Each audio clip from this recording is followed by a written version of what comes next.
Welcome to খেলার বাণী। 6ই June কলকাতায় ইন্ডিয়া ভার্সেস কুয়েত, সেই ম্যাচটাই কিন্তু সুনীল ছেত্রীর লাস্ট ম্যাচ হতে চলেছে। সেদিনকারই কিন্তু সুনীল ছেত্রী অবসর গ্রহণ করবে সেই ম্যাচটি খেলে। তো সেই সম্পর্কেই কিছু কথা বলবো। আজ কিন্তু সুনীল ছেত্রী অফিসিয়ালি জানিয়ে দিয়েছে যে ইন্ডিয়া ভার্সেস কুয়েত সেই ম্যাচটাই কিন্তু সুনীল ছেত্রীর শেষ ম্যাচ হতে চলেছে। আর কিন্তু ইন্ডিয়ার জার্সিতে সুনীল ছেত্রীকে আমরা কেউ দেখতে পাবো না ইন্ডিয়া কুয়েত ম্যাচের পরে। তো কথা হচ্ছে 150টা ম্যাচে সুনীল ছেত্রী 94টা গোল করেছে। লাস্ট গোল করেছে ইন্ডিয়া ভার্সেস আফগানিস্তান, যেটা গৌহাটিতে হয়েছিল। সেই ম্যাচে কিন্তু পেনাল্টিতে একটা গোল করে, সেটাই কিন্তু 94 গোল 150টা ম্যাচে। এবার কথা হচ্ছে সুনীল ছেত্রীর জায়গায় কে খেলবে, নাম্বার 9টা খেলবে কে? দেখো, অনেকেই আছে ইন্ডিয়া টিমে, বিক্রম প্রতাপ সিং, তারপর মনবীর সিং, তারপরে এখন কিন্তু ট্রায়ালে কিন্তু ডেভিডকেও নিয়েছে।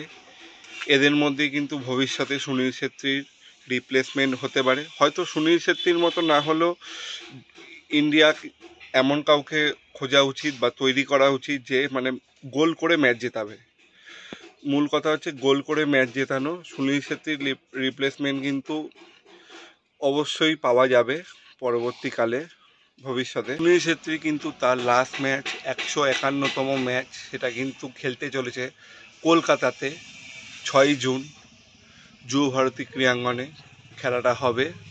তো আমরা তো সবাই মিলে যাবই সেই ম্যাচটা দেখতে, কারণ শেষ ম্যাচ। তারপরে আর কখনো ইন্ডিয়ার জার্সিতে সুনীল ছেত্রীকে দেখতে পাবো না, এটা ভেবেই কষ্ট হচ্ছে খুব। আজকে সকালে যখন ভিডিওটা দেখি খুবই কষ্ট হয়েছে সবারই। সবাই পোস্ট করছে, আবেগপ্রবণ হয়ে গেছে সবাই। তো কি আর করা যাবে, মেনে তো নিতেই হবে, একদিন না একদিন এটা হওয়ারই ছিল, সেটাই হয়েছে।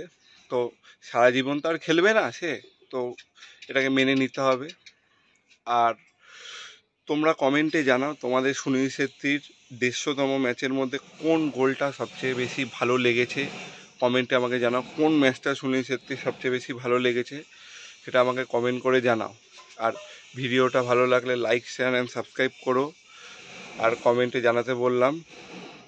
তাহলে চলো, আজকের জন্য টাটা।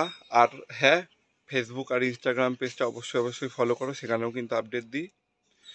দেখা হচ্ছে পরবর্তী ভিডিওতে। ততক্ষণ সবাই ভালো থাকবে, সুস্থ থাকবে।